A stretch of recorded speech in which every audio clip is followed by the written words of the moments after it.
Sound off for Chesterfield. Chesterfield, the first and only cigarette in America to give you premium quality in both regular and king size, brings you Dragnet.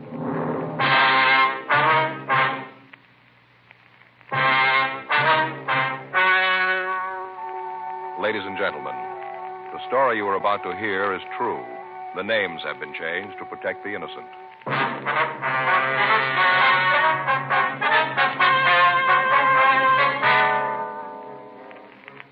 You're a detective sergeant. You're assigned to homicide detail. A young woman tells you that her mother has disappeared. There's no trace of her whereabouts. Foul play is suspected. Your job, investigate. First, we read you the 6-month report, then the 8-month report. Now, here is 10 full months of scientific evidence on smoking Chesterfield. A medical specialist is making regular bi-monthly examinations of a group of people from various walks of life. 45% of this group have smoked Chesterfields for an average of over 10 years. After 10 full months, almost a year now, the specialist reports he observed no adverse effects on the nose, throat, and sinuses of the group from smoking Chesterfield. That's the report. And Chesterfield is the first and only cigarette with premium quality throughout, in both regular and king size. Fine tobaccos, the world's best. Costly moistening agents to keep them always tasty, always fresh. And the finest cigarette paper money can buy.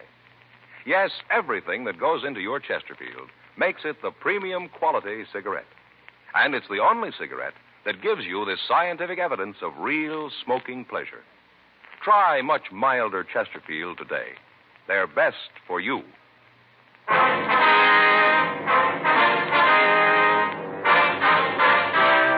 Dragnet, the documented drama of an actual crime. For the next 30 minutes, in cooperation with the Los Angeles Police Department, you will travel step by step on the side of the law through an actual case transcribed from official police files. From beginning to end, from crime to punishment, Dragnet is the story of your police force in action. It was Tuesday, August 5th. It was hot in Los Angeles. We were working the day watch out of homicide detail. My partner's Frank Smith. The boss is Thad Brown, chief of detectives. My name's Friday. We were on the way out from the office, and it was 10:46 a.m. when we got to 4298 North Estrella Street. The front door. Hot. Yeah, sure is. This Mrs. What's her name? Randall, Ella Randall. Mm-hmm. Did she say what this was about? I just said that her mother had disappeared. She wanted to talk to us about it. Uh-huh. Yes? Ms. Randall? Yes, that's right. Police officers, ma'am. Oh, yes, come in, won't you? Thank you. Thanks, ma'am. Warm out. I think I'll leave the door open. Hope the flies don't come in. My name's Friday, Mrs. Randall. This is my partner, Frank Smith. How do you do? How you do, ma'am? Could you tell us just what it is you want to see us about? Well, of course. Sit down, won't you? Oh, thank you, Miss Randall. Would you like some tea or something? I have some ready in the kitchen. No, thanks. Just what was it about your mother, Mrs. Randall? Now that you're here, I guess maybe I could be wrong about it. I was so sure. Well, just what is it, ma'am? Well, Mama's gone. I don't know how long it's been, but she isn't with Papa. Well, what's your mother's name, Ms. Randall? Bertha Schroeder. My father's Henry. Uh-huh. What makes you think there might be something wrong? You said on the phone that you were pretty sure that something had happened to her. Well, yes, I guess I ought to start at the beginning. It's kind of a dull story, but maybe it's the best way. All right, ma'am. You sure you wouldn't like a glass of iced tea? No, thanks, ma'am. Thanks just the same. Mind if I get some? It'll just take a minute. All right. Hey, it's a nice place, huh? Yeah, it is. Sure decorated nice. Hey, look at those trivets. What? Trivets. Those little things over the fireplace, those brass Oh, trivets. yeah. Faye's been wanting some of those. He used to use them to hold irons. You know, they get hot, and you put them on the ironing board so they won't burn the cloth. Put them on those things. Yeah. I brought a couple extra glasses in case you decided you wanted some. Well, if you just go ahead with the story, Miss Randall. Yes, well, to understand it, really, you'd have to know Papa. Mm-hmm. He came over to this country when he was just a boy, only about 16 or so. Landed here and couldn't speak more than a dozen words of English. Went to work in New York. Worked as a construction man. Worked hard. Met Mama there, and they got married. Right after that, they moved out here. Bought a house, and Papa went into business for himself. Yes, ma'am. Well, maybe it was the life he'd had when he got here. I don't know, but he always treated Mama like she was so much dirt. Mean. Time went on, he got meaner to her. Remember when us kids were in school, he used to yell at her all the time. He'd get in a mood, and he wouldn't talk to any of us for days at a time. Is that so? I never knew how Mama took it. She never said anything, just stand there and let him scream at her. And when he was finished, she'd just kind of shrug her shoulders and take his kids out of the house, walk around for a while, and then go back to the house. By that time, Papa was so mad he wouldn't talk to anyone. Go ahead.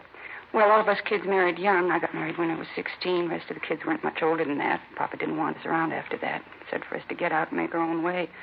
He said that we had to, so there was no reason that we shouldn't. You sure you don't want some of this? No, thank you, ma'am. Thank you very much, ma'am. Would you mind going ahead, Miss Randall? Yes. A couple of months ago, I tried to call Mama. The operator told me that the phone had been disconnected. I beg your pardon? The operator told me that the phone had been disconnected when I tried to get hold of Mama. I see. And I waited a couple of days. I figured that maybe she'd call me. Yes, ma'am. Well, she didn't. You see, once we were out of the house, none of us went back. Papa's retired, and none of us wanted to see him. It's a terrible thing to say, Mr. Friday, but it's true. Ma'am? We all hated him, all of us kids, for what he'd done to us, the beatings and all, but most for what he'd done to Mama. She was only 52, and she looked like she was 92. It was terrible the way he treated her. I see. And like I said, we'd never go over there, but Mama'd come to see us whenever she could. She'd come over, visit for a little bit, talk about the kids and things. Yes, ma'am. Well, I didn't hear from her, and I got a little worried that maybe she was sick. If she was, I know that Papa wouldn't tell us, so I went over to the old house, and I rang the bell. I was kind of braced because I thought I'd see Papa and there'd be an argument, but there wasn't. Ma'am? No argument. Oh. Papa didn't answer the door. Some young woman answered it, and I asked if I could see Mrs. Schroeder. Right away, I knew there was something wrong. Well, how was that, ma'am? Well, I could see inside the front door. The living room had all been changed around. There was new furniture. It looked like the walls had been painted, too. What did the woman say when you asked for your mother? She said they didn't live there anymore. Said that they'd rented the house, and that they'd been living there for the past month. Well, at first, I don't think I believed her.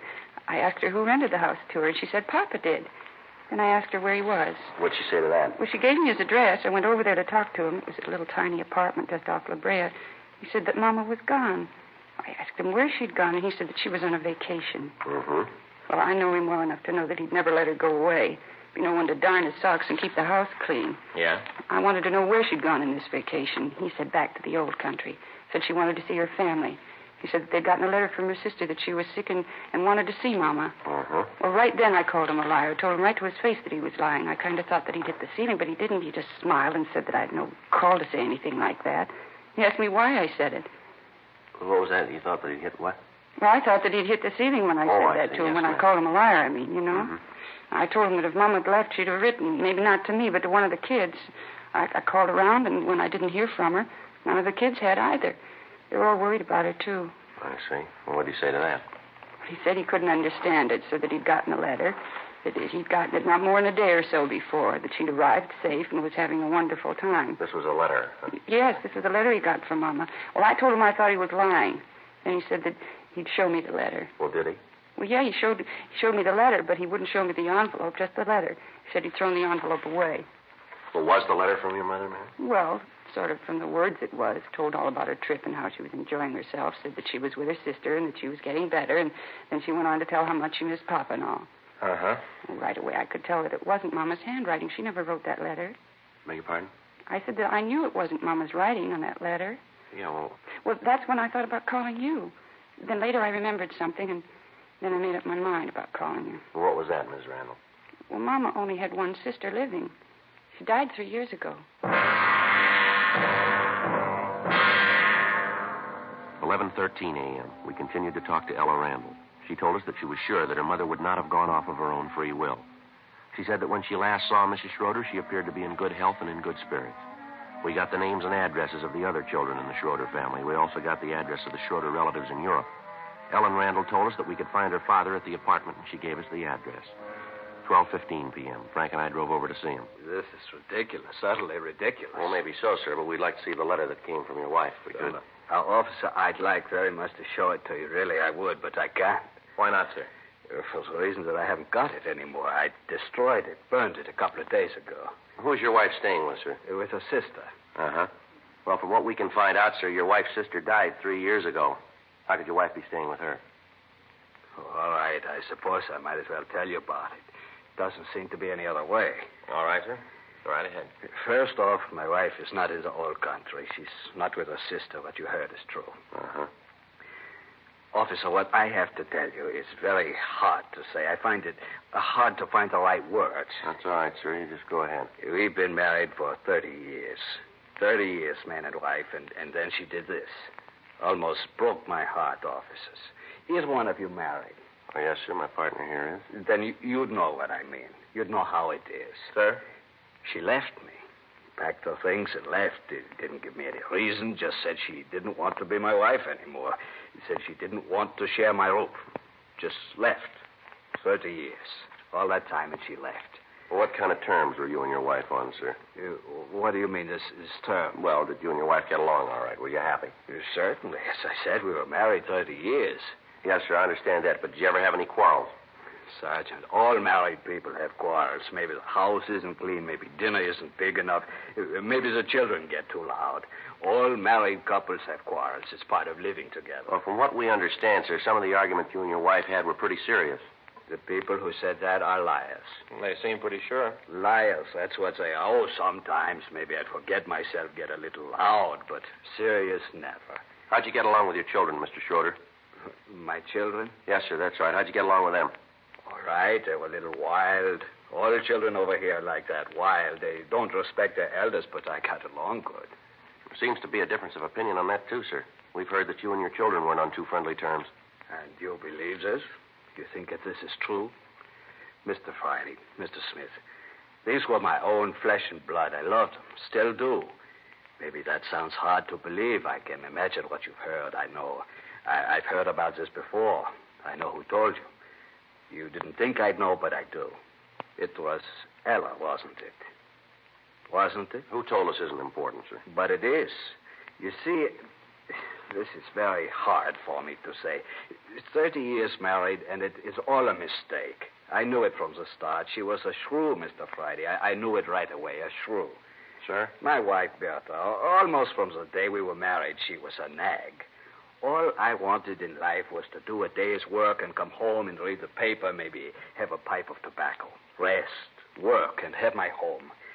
Maybe someday when the children were grown, they'd say, Papa was good. He gave us a good house, and he was good. That's all I wanted. Yes, sir? Bertha didn't want that. Always wanted more. For the children, she said. When I wouldn't kill myself at work, she'd get angry, talk loud to me. All I wanted was peace. When the children came along, she taught them just like her. How do you mean, sir? Told them what a mean man I was. Turned them against me. My own children. Taught them to hate their father. Their own father. Yes, sir. Well, why didn't you tell your children that your wife left you? No, Mr. Friday, I couldn't do that. This would break their hearts. They might hate me, but I don't want them to hate their mother. I couldn't do that. The Lord would never forgive me for that.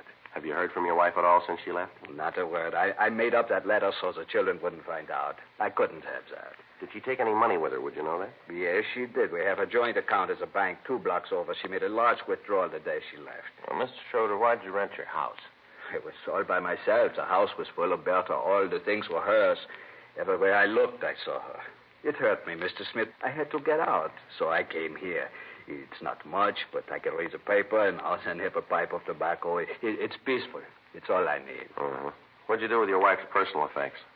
I don't think I understand, Sergeant. Her clothes, the furniture from the house, things like that. They're in storage. I had some men come out and take all of it away, stored it away.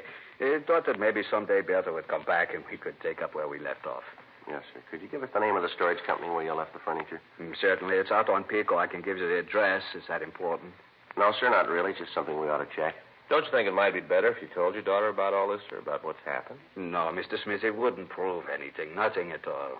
Well, that's the way you want it, sir. There's nothing we can do about it. It's better, Mr. Friday, believe me, I know. If they hate me, there's not much I can do about it, but I don't want to bring them any unhappiness. I couldn't do that. Yes, sir. I'm 65 years old, Mr. Friday. I've worked hard all that time, harder than most men. Had 4 children. They're all grown. They have families of their own. All this, and I've got nothing. Nothing but lonely days and empty nights. Yes, sir. It's an awful thing, just awful. Sir? To work all your life and have nothing to show for it.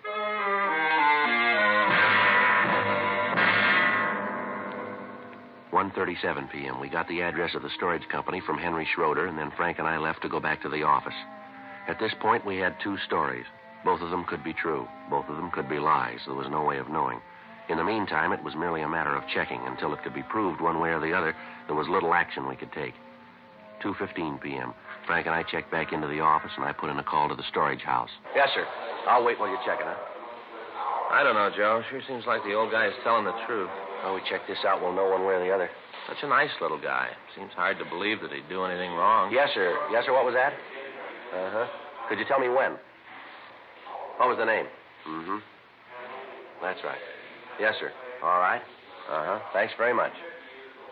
No, it's Joe Friday. F-R-I-D. Yeah. That's right. Michigan 5211, extension 2521. Right. All right. Thanks again. How about it? He stored the furniture, all right. Yeah. I remembered him. Talked to him a couple of weeks ago. Uh-huh. Told him to sell everything.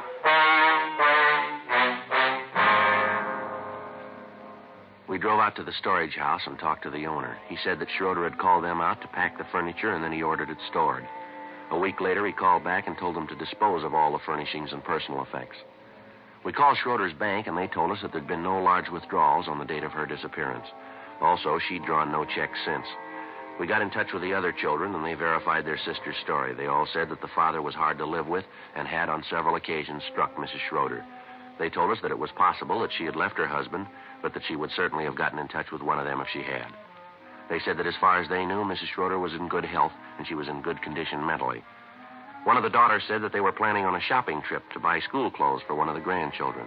The woman went on to say that as far as she knew, Mrs. Schroeder would not have left without saying something to her about not being able to keep the appointment. We got in touch with Ella Randall. She said that she would like to accompany us when we talked to the neighbors of the Schroeder woman. She said that she could point out our mother's friends and that she would be able to trace her mother's movements about the neighborhood for us. 4:15 p.m. We picked her up. We talked to the neighbors, and they told us of hearing loud voices coming from the house. They said that Mr. Schroeder was always angry at his wife, and he made no attempt to hide it. 7:30 p.m. We went on to talk to the people who had rented the Schroeder home. Come on in. Thank you very much, Mr. Armstrong. It's my partner, Frank Smith. I did, Mrs. Randall. Yes, Mrs. Randall, I've met before. How are you, Mrs. Randall? How are you, Mr. Armstrong? Well, what's this all about? We'd like to ask you some questions about the Schroeders, if we could. Well, Mrs. Randall here would be able to answer them better for you. They're her parents.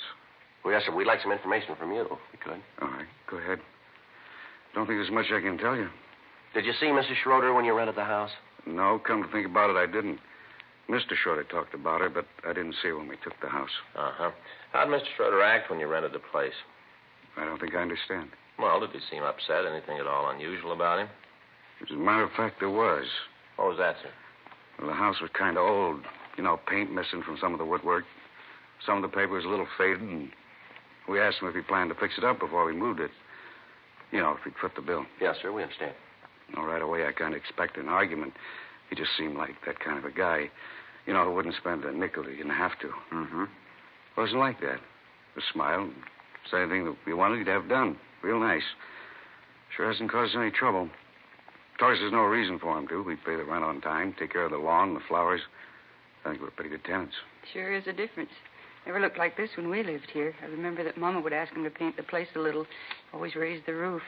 Said there wasn't any reason to do it. Said to wait until the kids were grown and appreciated a house.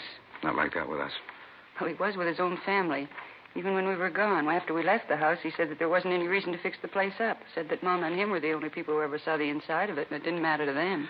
Like I said, couldn't ask for a better landlord. Well, I kind of hate to ask this. Yeah? Well, I wondered if I could see the rest of the house. I'd kind of like to see what he did to it. Well, I guess it's okay.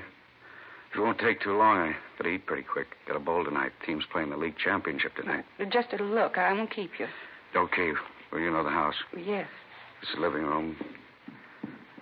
Bedrooms are down the hall. This is dining room. Oh, pretty paper. It made Mama so happy to have this. Here's a bath. All new tile. Just beautiful. Yeah, makes it nice. Mm. It's a master bedroom.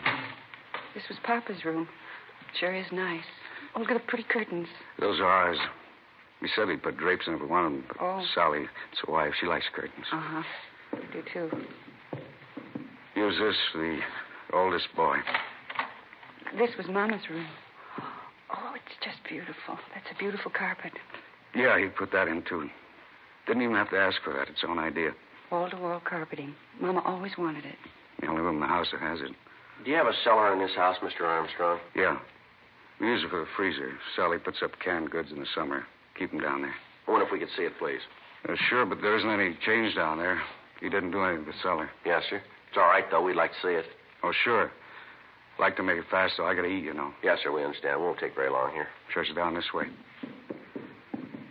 Had to run electricity down there for the freezer. I guess he'd have done it, but it was just an extension cord. Thought about having it done permanently, but no real reason to. I understand. I'll go ahead and get the light. Yes, sir. You want to wait here, Miss Randall? Why? Well, no reason, ma'am. We just thought it might be better. Well, all right. I'll wait in the living room. All right, thank you. Come on, Frank. Yeah. Not very big, just room enough for the freezer and a few shelves. Uh-huh. Cement floor, huh? Yeah. Frank, Yeah? you want to swing that light up here? I want to check something here. Oh, sure. What's this room under, Mr. Armstrong? I mean, what's above it? Let's see. That'd be the master bedroom about to there. Uh-huh. The room next would begin there. Uh-huh. That'd be Mrs. Schroeder's room, wouldn't it? From what Mrs. Randall said, yeah. Uh-huh. You got a piece of paper, sir? I'd like to get up on the freezer. I don't want to scratch it here. Why, something you want? Well, I just like to look. Have a piece of paper, cardboard, anything, cloth? I don't see any. Go ahead. Just don't scrunch your feet around. It'll be all right. All right, sir. All right, Frank. Swing the light around, will you? Yeah. What is it, Joe? I'm not sure. You got your flash? Yeah, here you go. Okay. What is it? What do you see up there? We better call the crime lab and get them out here. What is it? See through the flooring up there. Yeah? Looks like blood.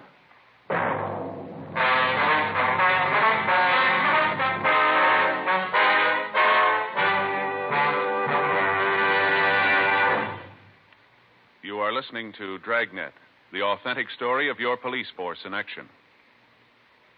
All over America, smokers are changing to Chesterfield because Chesterfield is the first and only cigarette with premium quality throughout, in both regular and king size. King size Chesterfield contains tobaccos of better quality and higher price than any other king size cigarette. Well, that's certainly important to every king size smoker. Of course, it's the same fine tobacco as in regular Chesterfield. So remember, the modern way to sell cigarettes is the Chesterfield way.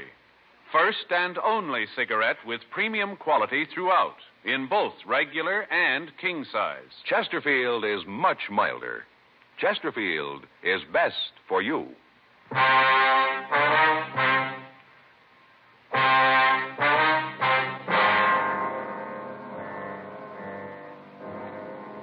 8:14 p.m.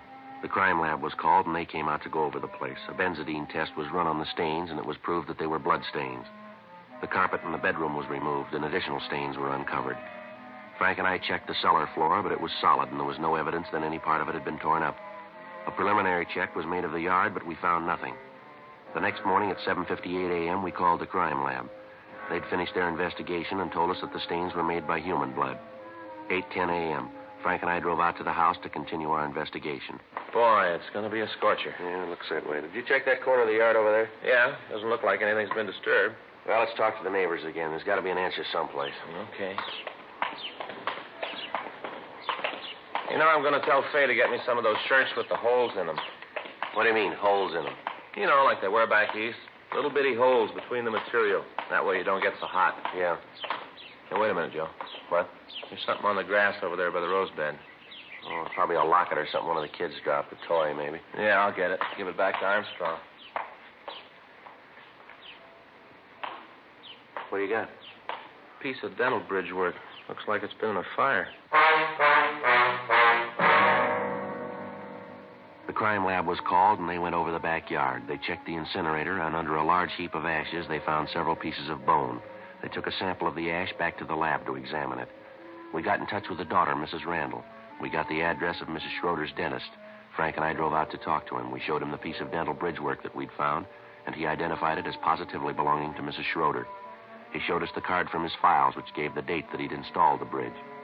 11:56 a.m. We called the crime lab, and Lieutenant Lee Jones told us that the ash and the particles of bone that he'd recovered could be of human origin. 12:15 p.m. We drove out to the apartment and took Henry Schroeder into custody. We talked to him in the interrogation room. I don't understand all this. None of it makes any sense. Well, it's pretty simple, Schroeder. Simple? You say that I killed Bertha, and you say it's simple. How can you say that? Why do you say that? You must have a reason. I've told you all I know. There's a couple of things you didn't tell the truth about, sir. What?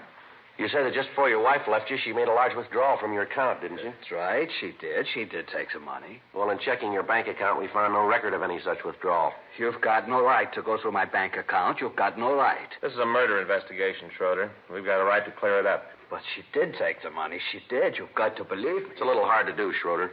Since your wife disappeared, she hasn't drawn any money out of your account. Before that, she drew checks to pay the local store bills. Now, how do you explain that? I can't. I don't know what you're trying to say.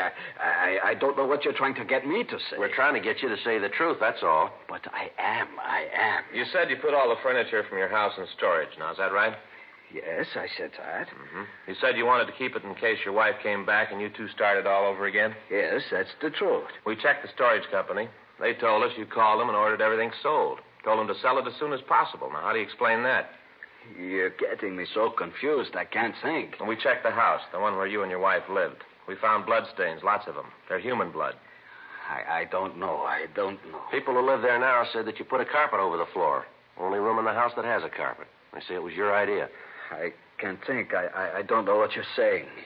Well, here's a report here. Take a look at it. It's a list of the things we found in your incinerator. Things that were burned. Now, do you want to read it, or do you want me to read it to you? How about it, Schroeder? Schroeder? I didn't mean it. 30 years. 30 years married. I didn't mean to do it. I came home late. Real late. I'd been drinking. We had words.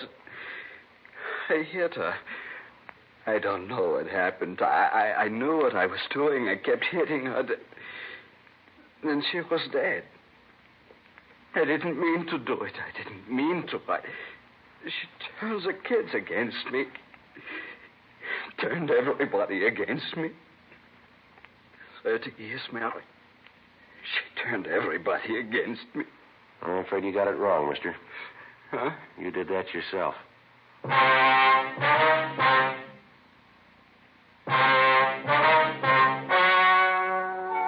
The story you have just heard was true.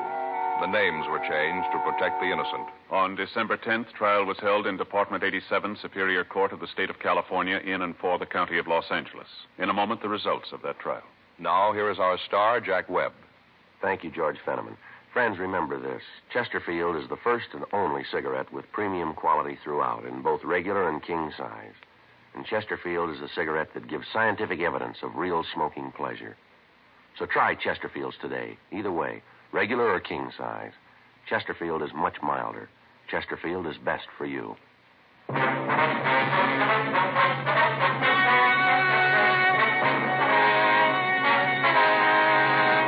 Henry Rudolph Schroeder was tried and convicted of murder in the first degree. He was executed in the lethal gas chamber at the State Penitentiary, San Quentin, California.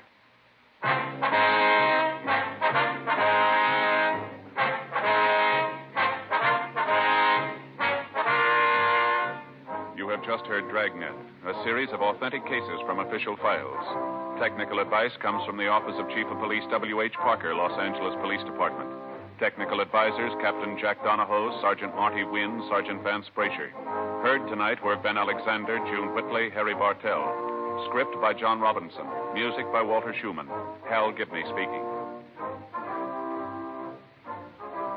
For a million laughs, tune in Chesterfield's Martin and Lewis show Tuesday night on this same NBC station. And sound off for Chesterfield, regular or king size. You'll find premium quality Chesterfields much milder. Chesterfield is best for you. Chesterfield has brought you Dragnet, transcribed from Los Angeles.